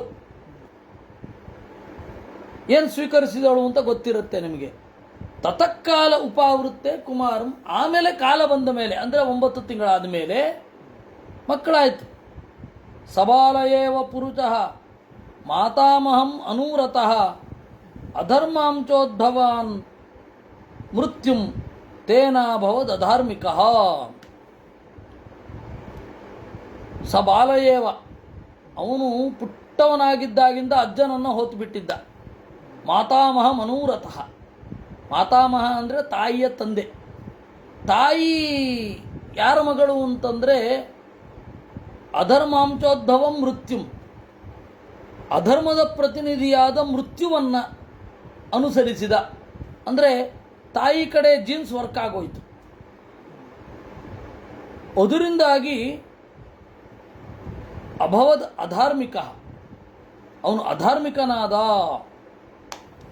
ಸಶರಾತನ ಉದ್ಯಮ್ಯ ಮೃಗಯುರ್ವನಗೋಚರ ಹಂತ್ಯ ಸಾಧೂನ್ ಮೃಗಾನ್ ದೀನಾನ್ ವೇನೋ ತೌ ಇತ್ಯರೌಜ್ಜನಃ. ಚಿಕ್ಕಂದಿನಿಂದಲೇ ಬಿಲ್ಲು ಬಾಣಗಳನ್ನು ಹಿಡಿದು ಬೇಟೆಗೆ ಓಡ್ತಾ ಯಾವ ತಪ್ಪು ಮಾಡದವರನ್ನು ಬೇಟಾಡಿಬಿಡ್ತಾ ಇದ್ದ. ವೇನ ವೇನ ವೇನ ಅಂತ ಕೂಕೊಂಡು ಸಾಯ್ಲಿಕ್ಕೆ ಶುರು ಮಾಡಿದ್ರೆಲ್ಲ. ವೇನ ಅಂದರೆ ಹಿಂಸೆ ಮಾಡುವವ ಅಂತ. ಹೀಗಾಗಿ ಅವನ ಹೆಸರು ವೇನ ಅಂತ ಆಗಿ ಹೋಯಿತು. ಅಲ್ಲ, ಇಲ್ಲೇನೋ ಹೇಳಿದ್ರಲ್ಲ, ಅಧರ್ಮದ ಪ್ರತಿನಿಧಿಯಾದ ಮೃತ್ಯುವಿನ ಮಗ ಅಂತಲೇ. ಅಲ್ಲ, ಯಮಧರ್ಮರಾಜ ಅಂತ ಕರಿತೀರಲ್ಲ ಮಾರ್ಯಾರೆ ನೀವು ಅವನ್ನ. ಯಮ, ಮೃತ್ಯು ಅಂದರೆ ಯಮ, ನಮಗೆ ಗೊತ್ತಿರೋ ಹಾಗೆ ಮೃತ್ಯು ಅಂದರೆ ಯಮ. ಯಮನ ಇನ್ನೊಂದು ಹೆಸರು ಧರ್ಮರಾಜ. ಎರಡೂ ಸೇರಿ ಯಮಧರ್ಮರಾಜ, ಅವನು ಧರ್ಮದ ಪ್ರತಿನಿಧಿ. ನೀವು ಇದ್ಯಾವುದ್ರಿ ಹೇಳ್ತಾ ಇರೋದು? ಮೃತ್ಯು ಅಧರ್ಮಾಂಶೋದ್ಭವ ಅಂತ ಆಗ ಆಚಾರ್ಯರು ಹೇಳಿದ್ರು, ಮೃತ್ಯುರ್ದೇವೋ ಯಮಭ್ರಾತ ವೇನ ಮಾತಾಮಹ ಅಸುರ. ಮೃತ್ಯು ಅಂತ ಇಬ್ಬರಿದ್ದಾರೆ. ಯಮನ ತಮ್ಮ ಒಬ್ಬ ಇದ್ದಾನೆ, ಅವನು ಮೃತ್ಯುವೇ ಹೆಸರು. ವೇನ ಮಾತಾಮಹ, ವೇನನ ತಾಯಿಯ ತಂದೆ, ಅವನು ಅಸುರ ಮೃತ್ಯು. ಮೃತ್ಯುವಿಗೆ ಅಭಿಮಾನಿಗಳು ದೈವಿಕ ಜೀವರು ಇದ್ದಾರೆ, ಆಸುರ ಜೀವರು ಇದ್ದಾರೆ. ಅದರಿಂದಾಗಿ ಕನ್ಫ್ಯೂಸ್ ಆಗಬೇಡಿ ಎಂದರು. ಪೀಡಾಂ ವೇನೇತಿ ಚ ಪ್ರಾಹು ವೇನೋಸೌ ಪೀಡನಾದ ಭೂತ್. ಪೀಡೆಯನ್ನು ವೇನ ಅಂತ ಕರೀತಾರೆ. ಬಹಳ ಪೀಡೆ ಮಾಡಿದ್ರಿಂದಾಗಿ ಅವನು ವೇನ ಅಂತ ಹೆಸರಾಗಿ ಹೋಯಿತು. ತಂ ವಿಲಕ್ಷ ಖಲಂ ಪುತ್ರಂ ಶಾಸನೈ ವಿವಿಧೈ ನೃಪಃ ಯದಾನ ಶಾಸಿತುಂ ಕಲ್ಯಃ ಭೃಶಮಾಸೀತ್ ಸುದುರ್ಮನಾಹ. ಇವನು ದುಷ್ಟ ಮಗ. ತಂದೆಯಾದವನು ಬೇಕಾದಷ್ಟು ರೀತಿಯಿಂದ ಅವನನ್ನು ತಿದ್ದಲಿಕ್ಕೆ ಹೋದ, ಶಿಕ್ಷೆ ಕೊಟ್ಟ. ಏನು ಮಾಡಿದ್ರೂ ಅವನು ಸ್ವಭಾವ ಬಿಡಲಿಲ್ಲ. ಹುಟ್ಟುಗುಣ ಸುಟ್ಟರೂ ಹೋಗಲ್ಲ ಅಂತ. ಪ್ರಾಯೇಣಾಭ್ಯರ್ಚಿತೋ ದೇವಃ ಯೇ ಪ್ರಜಾ ಗೃಹಮೇಧಿನಃ ಕದಪತ್ಯ ಕೃತಂ ದುಃಖಂ ಏನ ವಿಂದಂತಿ ದುರ್ಭರಂ. ಅವನಿಗೆ ಉತ್ಕಟವಾದ ದುಃಖ ಆಗಿ ಶುರು ಮಾಡಿದ. ಏನಂತ? ಪ್ರಾಯ ಮದುವೆಯಾಗಿ ಮಕ್ಕಳಾಗದೇ ಇದ್ದವರು ಇದ್ದಾರಲ್ಲ, ದೇವರ ಅನುಗ್ರಹವನ್ನು ಪಡೆದಿದ್ದಾರೆ ಅವರು ಅಂದ. ಯಾಕೆ ಅಂದರೆ ಮಕ್ಕಳಿಲ್ಲ ಅನ್ನೋದು ಒಂದೇ ದುಃಖ. ಸಮಾಜಕ್ಕೆ ಕಂಟಕರಾದ ಮಕ್ಕಳಾಗ್ಬಿಟ್ರೆ ಅನ್ನುವ ದುಃಖ ಅಂತೂ ಅವ್ರಿಗಿರಲ್ಲ. ಕೆಟ್ಟ ಮಗನಿಂದ ನೊಂದ ತಂದೆಯ ಪ್ರಲಾಪ ಇದು. ಯತ ಪಾಪೀಯಸಿ ಕೀರ್ತಿ ಅಧರ್ಮಶ್ಚ ಮಹಾನ್ ಋಣಾಮ್. ಅದರಿಂದ ಎರಡೆರಡು ಪ್ರಾಬ್ಲಮ್. ಒಂದು ಅಪಕೀರ್ತಿ. ನೋಡ್ರಿ ಎಂಥವ್ರ ಮಗ, ಅವರು ಚೆನ್ನಾಗಿಲ್ಲ ಅಂತ ಅವ್ರ ಮಗನ ನೋಡಿದ್ರೆ ಗೊತ್ತಾಗಲ್ವೇ, ಅನ್ಲಿಕ್ಕೆ ಶುರು ಮಾಡ್ತಾರೆ. ಯತ ಪಾಪೀಯಸಿ ಕೀರ್ತಿ. ಆಮೇಲೆ ಅಧರ್ಮಶ್ಚ, ಅವರು ಮಾಡಿದ ತಪ್ಪುಗಳಿಗೆ ಇವನು ಕೊಟ್ಟ ದೇಹದ ಮಾಧ್ಯಮದಲ್ಲಿ ಮಾಡ್ತಾ ಇರ್ತಾರೆ. ಅದರಿಂದಾಗಿ ಇವರಿಗೆ ಆ ಒಂದು ಪಾಪದ ಅಂಶ ಬರುತ್ತೆ ಅಂತ ಇವನು ಚಿಂತನೆ. ಯಥೋ ವಿರೋಧ ಸರ್ವೇಚಾಂ ಯಥ ಆಧಿರನಂತಕಃ. ಹೌದು, ಯಮನ ತಮ್ಮ ಅಂದರೆ ಅವನು ಸೂರ್ಯನ ಮಗನೇ. ಯಥೋ ವಿರೋಧ ಸರ್ವೇಚಾಂ ಯಥ ಆಧಿರನಂತಕಃ. ಅವನಿಂದಲೇ ವಿರೋಧ, ಅವನಿಂದಲೇ ಬಹಳ ಮನೋವೇದನೆ. ಕಸ್ತಂ ಪ್ರಜಾಪದೇತಂ ವೈ ಮೋಹಬಂಧನಮಾತ್ಮನಃ ಪಂಡಿತೋ ಬಹುಮನ್ಯೇತ ಯದರ್ಥ ಕ್ಲೇಚದಾಗ್ರಹ. ಪ್ರಜಾ ಅನ್ನುವ ಹೆಸರಿನ ಮೋಹದ ಬಂಧನವನ್ನು ಯಾರು ತಾನೇ ಗೌರವಿಸ್ತಾನೆ? ಕದಪತ್ಯಂ ವರಂ ಮನ್ಯೆ ಸದಪತ್ಯಾತ್ ಶುಚಾರ್ಪಿತಾತ್ ನಿರ್ವಿದ್ಯೇತ ಗೃಹಾನ್ಮರ್ತ್ಯೋ ಯತ್ಕ್ಲೇಚ ನಿವಹಾತುರಃ. ನನಗನ್ನಿಸ್ತಾ ಇದೆ ಕದಪತ್ಯಂ ವರಂ ಮನ್ಯೆ, ಕೆಟ್ಟ ಮಕ್ಕಳೇ ಒಳ್ಳೆಯವರೋ ಏನೋ. ಕೆಟ್ಟ ಮಕ್ಕಳು ಇದ್ದರೆ ವೈರಾಗ್ಯ ಇರುತ್ತೆ, ಒಳ್ಳೆಯ ಮಕ್ಕಳಿದ್ದರೆ ಬಂಧನ ಜಾಸ್ತಿ ಆಗುತ್ತೆ. ಅದರಿಂದಾಗಿ ಕದಪತ್ಯಂ ವರಮ್ಮನ್ಯೆ, ಕೆಟ್ಟ ಮಕ್ಕಳೇ ಒಳ್ಳೆಯವರೋ ಏನೋ ಸಾಧನೆಯ ದಾರಿಯಲ್ಲಿ. ಇದು ಅವನ ದೃಷ್ಟಿ. ಇಲ್ಲಿ ಇರೋದೆಲ್ಲವೂ ಅವನ ದೃಷ್ಟಿ. ನೀವು ಕೆಲವೊಮ್ಮೆ ಅವ್ರ ದೃಷ್ಟಿ ಇದು ಅಂತ ಅಷ್ಟೇ ನೋಡಬೇಕು. ಒಳ್ಳೆಯ ಮಕ್ಕಳು ಹುಟ್ಟಿದ್ರೆ ಕಷ್ಟ, ಸಂಸಾರ ಕಂಡುಕೊಂಡ್ಬಿಡ್ತೀವಿ. ಕೆಟ್ಟ ಮಕ್ಕಳಿದ್ರೆ ಸಂಸಾರದಿಂದ ಬಿಡಿಸ್ಕೊಂಡಿರ್ತೀವಿ ಅಂತ ಯಾರು ಹೇಳಿದ್ದು? ಧೃತರಾಷ್ಟ್ರ ಇಲ್ವೇ ಪ್ರತಿದೃಷ್ಟ ಅಂತ? ಅದರಿಂದಾಗಿ ಇದು ಅಂಗನವ್ಯೋ. ಗೀತೆಯಲ್ಲಿ ಕೃಷ್ಣ ಹೇಳಿದ್ದಾನೆ, ಲಬ್ಧ ನಿದ್ರಹ ಅನುಪಲಕ್ಷಿತೋ ನೃಭಿ ಹಿತ್ವಾಗತೋ ವೇನಶುಚ ಪ್ರತಪ್ತಃ. ಬಹಳ ಬೇಸರಾಗಿ ಹೋಯಿತು, ಅರ್ಧರಾತ್ರಿ ಎದ್ದು ಓಡಾಟೋದ ಅಂತೆ. ರಾತ್ರಿ ಇಡೀ ನಿದ್ರೆ ಮಾಡ್ತಾ ಇರಲಿಲ್ಲ, ಇದೊಂದೇ ದಾರಿ, ನಾನು ಎಲ್ಲರೂ ಹೋಗಬೇಕು ಅಂತ ತಪ್ಪಿಸ್ಕೊಂಡು ಹೊಟ್ಟೋದ. ವಿಜ್ಞಾಯ ನಿರ್ವಿದ್ಯ ಗತಿಂ ಪತಿಂ ಪ್ರಜಾ ಪುರೋಹಿತಾಮಾತ್ಯ ಸುಹೃದ್ಗಣಾದಯ ವಿಚಿಕ್ಕಿರುರ್ವ್ಯಾಂ ಅತಿಶೋಕಕಾತರಾ ಯಥಾ ನಿಗೂಢಂ ಪುರುಷಂ ಕುಯೋಗಿನಃ. ಸರಿ, ನಮ್ಮ ದೊರೆ ಮಗನ ನಡವಳಿಕೆಯಿಂದ ಬೇಸರಗೊಂಡು ರಾತ್ರೋರಾತ್ರಿ ಎದ್ದು ಮನೆಯಿಂದ ಕಣ್ಮರೆಯಾಗೋಗಿದ್ದಾನೆ ಅಂತ ತಿಳಿದು ಹುಡುಕಿದ್ರು, ಅವನು ಸಿಗಬೇಕು, ಅದು ಸಿಗಬೇಕು ಅಂತ ಸಿಗಲಿಲ್ಲ ಅವರಿಗೆ. ಹೇಗೆ ಹುಡುಕಿದ್ರು ಅಂದರೆ, ಕುಯೋಗಿಗಳು ದೇವರನ್ನು ಹುಡುಕದಾಗ ಹುಡುಕಿದ್ರಂತೆ. ಕುಯೋಗಿ ಅಂದರೆ ಅಪಕ್ವ ಯೋಗ, ಕೆಟ್ಟ ಯೋಗಿಗಳು ಅಂತ ಅರ್ಥ ಅಲ್ಲ. ಕುಯೋಗಿಗಳು ಅಂದರೆ ಅಪಕ್ವ ಯೋಗಿಗಳು. ಅಪಕ್ವರು ದೇವರನ್ನು ಹುಡುಕಿದ್ರೆ ಅವನು ಸಿಗ್ತಾನೋ? ಇಲ್ಲ. ಆ ರೀತಿ ಇವರು ಹುಡುಕಿದ್ರು ಸಿಗಲಿಲ್ಲ ಅನ್ನೋದನ್ನು ಇವರು ಹೇಳಿದ್ದು. ಅಲಕ್ಷಯಂತಹ ಪದವೀಂ ಪ್ರಜಾಪತೆ ಹತೋದ್ಯಮ ಪ್ರತ್ಯಪಸೃತ್ಯ ತೇ ಪುರೀಂ ಋಷೀನ್ ಸಮೇತಾನ್ ಅಭಿವಂದ್ಯ ಶಾಸ್ತ್ರವ ನಿವೇದಯನ್ ಪೌರವ ಭರ್ತೃವಿಪ್ಲವಂ. ಕಡೆಗೆ ಎಲ್ಲರೂ ಎಲ್ಲೆಲ್ಲೇ ಬಹಳ ಜನ, ಸಾವಿರಾರು ಜನ ಹೋಗಿದ್ರು, ಯಾರಿಗೂ ಸಿಗಲಿಲ್ಲ. ಅವನು ಋಷಿಗಳ ಹತ್ರ ಬಂದರು, ಕಣ್ಣೀರುಗೆರೆದು, ಸ್ವಾಮಿ ನಮ್ಮ ನಾಥ ಕಾಣೆಯಾಗೋಗಿದ್ದಾನೆ, ಏನಾದರೂ ಮಾಡಿ ಅಂತಂದರು. ಹೀಗೆ ಶ್ರೀಮದ್ಭಾಗವತೆ ಚತುರ್ಥ ಸ್ಕಂಧೆ ತ್ರಯೋದಶೋಧ್ಯಾಯ. ಭೃಗ್ವಾದಯಸ್ತೆ ಮುನಯಃ ಲೋಕಾನಾಂ ಕ್ಷೇಮದರ್ಶಿನಃ ಗೋಪ್ತರ ಯಸತಿ ವೈ ನೃಣಾಂ ಪಶ್ಯಂತ ಪಶು ಸಾಮ್ಯತಾಂ. ಭೃಗ್ವಾದಿಗಳೇ ಮೊದಲಾದವರೆಲ್ಲ ನೋಡಿದರು, ಲೋಕಕ್ಕೆ ಕ್ಷೇಮ ಆಗಬೇಕು. ಗೋಪ್ತರೆ ಅಸತಿ ವೈ ನೃಣಾಂ, ಒಬ್ಬ ರಕ್ಷಕನೇ ಇಲ್ಲದೆ ಹೋದರೆ ಎಲ್ಲ ಜನರು ಪಶುಗಳಾಗಿ ಹೋಗ್ತಾರೆ. ವೀರಂ ಮಾತರಂ ಆಹೂಯ ಸುನೀತಾಂ ಬ್ರಹ್ಮವಾದಿನಃ ಪ್ರಕೃತ್ಯಾ ತಮ್ಮತಂ ವೇನಂ ಅಭ್ಯಸಿಂಚತ್ ಪತಿಂಭುವ. ಆಮೇಲೆ ಮಾತರಮಾಹುಯ ಸುನೀತೆಯನ್ನು ಕರೆದರು. ನೋಡು ಸುನೀತ, ನಿನ್ನ ಮಗ ರಾಜ ಆಗೋದು ಯಾರಿಗೂ ಇಷ್ಟ ಇಲ್ಲ. ಪ್ರಜೆಗಳಿಗೆ, ಅಧಿಕಾರಿ ವರ್ಗದಲ್ಲಿ, ಸೈನಿಕರಲ್ಲಿ, ಚಾರರಲ್ಲಿ, ರಾಯಭಾರಿಗಳಿಗೆ ಮತ್ತು ಋಷಿಗಳಿಗೆ ಯಾರಿಗೂ ಇಷ್ಟ ಇಲ್ಲ ನಿನ್ನ ಮಗ ರಾಜ ಆಗೋದು. ಪುರೋಹಿತರಿಗಂತೂ ಮೊದಲು ಇಷ್ಟ ಇಲ್ಲ. ಆದರೆ ಬೇರೆ ದಾರಿ ಇಲ್ಲ, ನಾವು ಅವನನ್ನು ರಾಜನನ್ನಾಗಿ ಮಾಡ್ತೇವೆ ಅಂತ. ಶ್ರುತ್ವಾ ನೃಪಾತನಗತಂ ವೇನಮತ್ಯುಗ್ರ ಶಾಸನಂ ನಿಲಿಲ್ಯುಹು ದಸ್ಯವಸ್ಸದ್ಯ ಸರ್ಪತ್ರಸ್ತ ಇವಾಖವಃ. ಯಾವಾಗ ವೇನ ಸಿಂಹಾಸನವನ್ನು ಏರಿದನೋ ಎಲ್ಲ ಕಳ್ಳರು ಬಾಲ ಮುದುರ್ಕೊಂಡ್ಬಿಟ್ರಂತೆ. ಕಾರಣ ಏನು ಅಂದರೆ, ಸಿಕ್ಕಿಬಿದ್ದರೆ ಭೀಕರವಾದ ಶಿಕ್ಷೆ. ಅಧರ್ಮದ ಮೇಲೆ ಸಿಟ್ಟಲ್ಲ, ಅಪರಾಧದ ಮೇಲೆ ಸಿಟ್ಟಲ್ಲ, ಅವನಿಗೊಂದು ಹಿಂಸಾರತಿ. ಹಿಂಸೆ ಅಂದರೆ ಪರಮ ಆನಂದ. ಆ ಹಿಂಸಾನಂದ, ಅದರಿಂದಾಗಿ ಅವನು ಹಿಂಸೆ ಮಾಡ್ತಾನೆ, ನಮ್ಮನ್ನು ಶಿಕ್ಷೆ ಕೊಡ್ತಾನೆ. ಅದರಿಂದಾಗಿ ಕಳ್ಳತನ ಮಾಡೋದೇ ಬೇಡ ಅಂತ ಕಳ್ಳರೆಲ್ಲ ಮ್ಯೂಟ್ ಆಗಿಬಿಟ್ರು.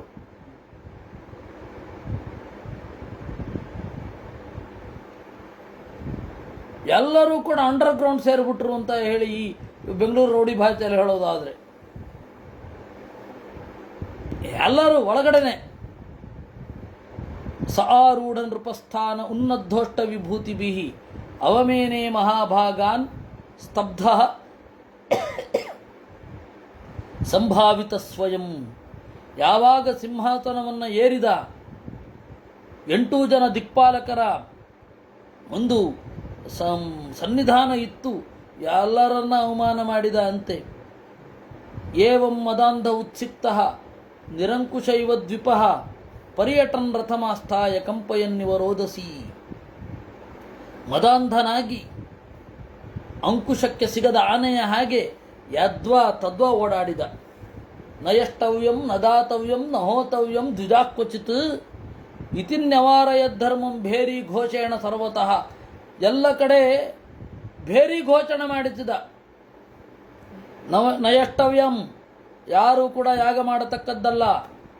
ನದಾತವ್ಯಂ, ಜ್ಞಾನಿಗಳಿಗೆ ಯಾರೂ ದಾನ ಮಾಡತಕ್ಕದ್ದಲ್ಲ. ನಹೋತವ್ಯಂ, ಯಾರೂ ಹೋಮ ಮಾಡತಕ್ಕದ್ದಲ್ಲ. ವೇನಸ್ಯಾವೇಕ್ಷ ಮುನಯಃ ದುರ್ವೃತ್ತಸ್ಯ ವಿಚೇಷ್ಟಿತಂ ವಿಮೃಶ್ಯ ಲೋಕವ್ಯತನಂ ಕೃಪಯೋಚುಸ್ಮ ಮಂತ್ರಿಣಃ. ವೇನನ ಈ ಕ್ರಿಯೆಯನ್ನು ನೋಡಿ ಲೋಕವ್ಯತನವನ್ನು ಕಂಡು ಕೃಪೆಯಿಂದ ಸತ್ರಿಣಃ ಊಚುಹು, ಯಾಗ ಮಾಡ್ತಾ ಇದ್ದ ಋಷಿಗಳು ಯೋಚನೆ ಮಾಡಿಕೊಂಡ್ರಂತೆ, ಜ್ಞಾನಿಗಳು ಅಂತಂದರೆ ಲೋಕದ ಒಳಗಡೆ ಇರುವವರು ತಾನೆ, ಅವರು ಲೋಕದ ಆಗುಹೋಗುಗಳಿಗೆ ಸ್ಪಂದಿಸಲೇಬೇಕು. ನಾನು ಜ್ಞಾನಿ ಅಂತ ಹೇಳಿ ಲೋಕದ ಆಗುಹೋಗುಗಳಿಗೆ ಸ್ಪಂದಿಸದೇ ಇರತಕ್ಕದ್ದಲ್ಲ. ಅಹೋ ಉಭಯತ ಪ್ರಾಪ್ತಂ ಲೋಕಸ್ಯ ವ್ಯಸನಂ ಮಹತ್ ದಾರುಣ್ಯುಭಯತೋ ದೀಪ್ತ ಇವ ತಸ್ಕರ ಪಾಲಯೋಹೋ.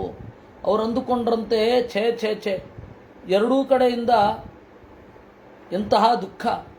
ದಾರುಣಿ ಉಭಯತೋ ದೀಪ್ತ,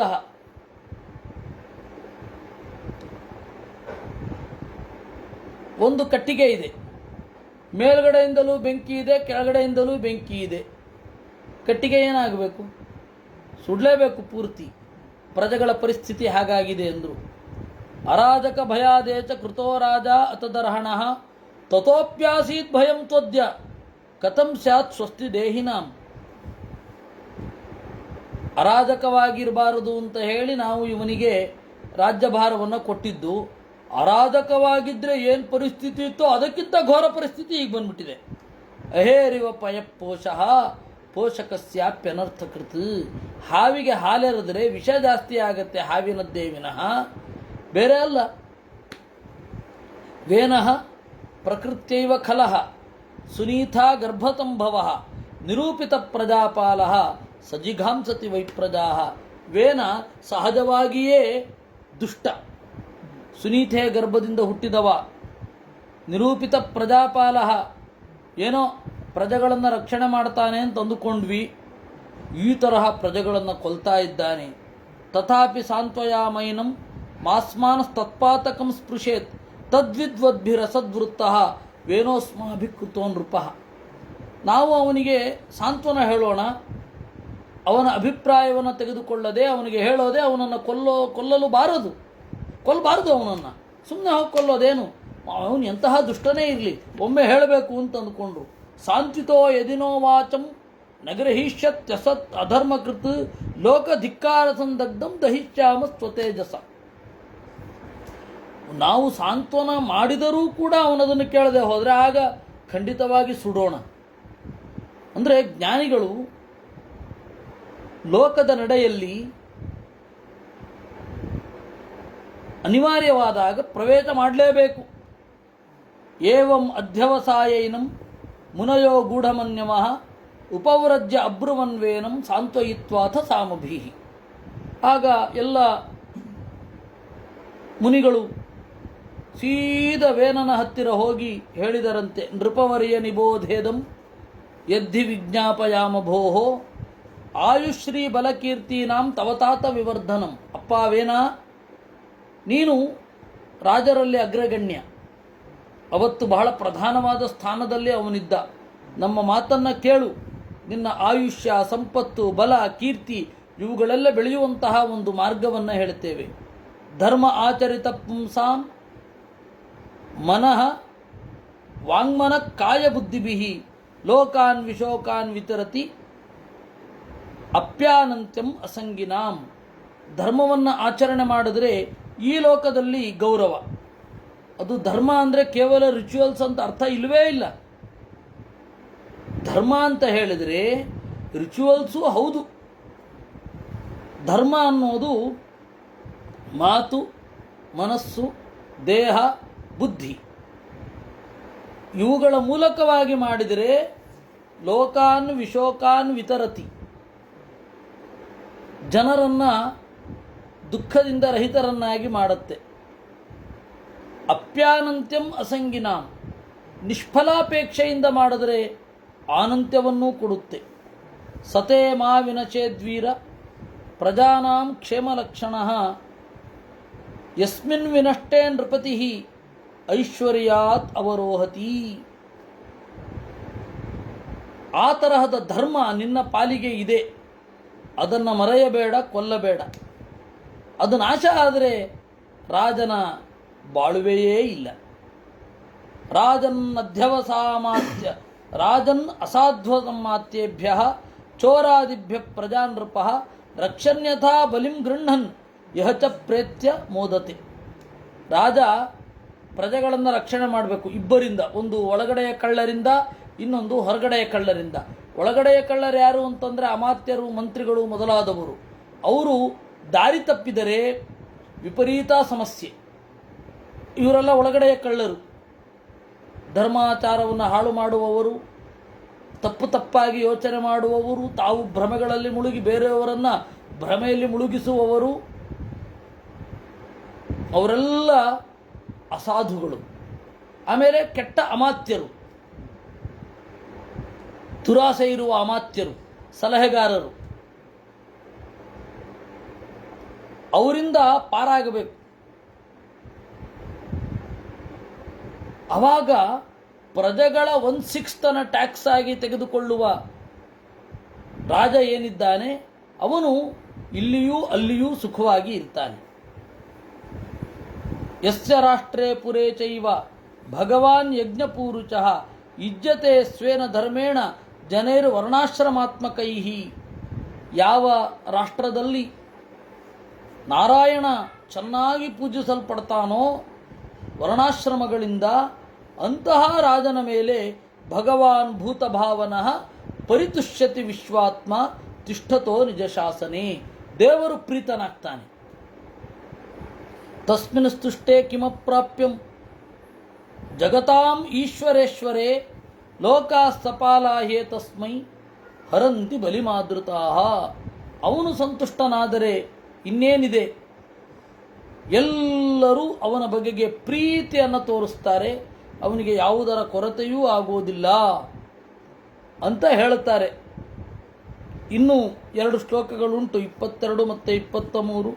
ಮತ್ತೆ ವೇನನ ಕಥೆ ಮುಂದುವರಿದು ಪೃಥು ಬಂದು ಆಮೇಲೆ ಆ ಪೃಥುವಿನ ಜೀವನ ಆದ ಮೇಲೆ ಪ್ರಚೇತಸ್ ಬರ್ತಾನೆ. ಪೃಥುವಿನ ಕಥೆ ಬಹಳ ದೊಡ್ಡದು ಉಂಟು. ಆಮೇಲೆ ಪ್ರಚೇತಸರು ಬರೋದು, ಪ್ರಚೇತಸರ ಯಜ್ಞ ಬರೋದು, ಆ ಪ್ರಚೇತಸರ ಯಜ್ಞದಲ್ಲಿ ನಾರದರು ಹಾಡಿದ್ದು ಬರೋದು. ಬಹಳ ದೂರ ಇದೆ, ಇನ್ನು ನೆನಪಲ್ಲಿ ಇಟ್ಕೊಂಡಿರ್ಬೇಕು ಯಾವತ್ತಾಗಿದ್ದು ಅಂತ. ಪ್ರಾಯ ಇನ್ನೊಂದು 7-8 ದಿವಸ ಆದರೂ ಬೇಕೋ ಏನೋ, ಅಥವಾ ಇನ್ನೂ ಬೇಗ ಆದರೂ ಆಗಬಹುದು. ಸಾಮಾನ್ಯ ಹೇಳಿದ್ದು 5-6 ದಿವಸ ಅಂತೂ ಖಂಡಿತ. 5-6 ದಿವಸ ಆದಮೇಲೆ ಪ್ರಚೇತಸರ ಯಾಗ ಬರುತ್ತೆ. ಅಲ್ಲಿ ತನಕ ಮಧ್ಯದಲ್ಲಿ ಈ ಕಥೆ ಬಂತು. ಈ ಕಥೆ ಮುಂದುವರೆದು ಪೃಥ್ವಿನ ಕಥೆಯೇ ಬಹಳ ವಿಸ್ತಾರವಾಗಿ ಬರುತ್ತೆ. ಆಮೇಲೆ ಪ್ರಚೇತಸರ ಬಗ್ಗೆ ನೋಡೋಣ. ಕೃಷ್ಣಾರ್ಪಣಮಸ್ತು. ಅನೇನ ಭಾವಿಯತ್ ಪುಣ್ಯಂ ತದಾಪ್ನೋತು ಪಿತಾ ಮಮ. ಕೃಷ್ಣ ಕೃಷ್ಣ ಗೋವಿಂದ ಗೋವಿಂದ.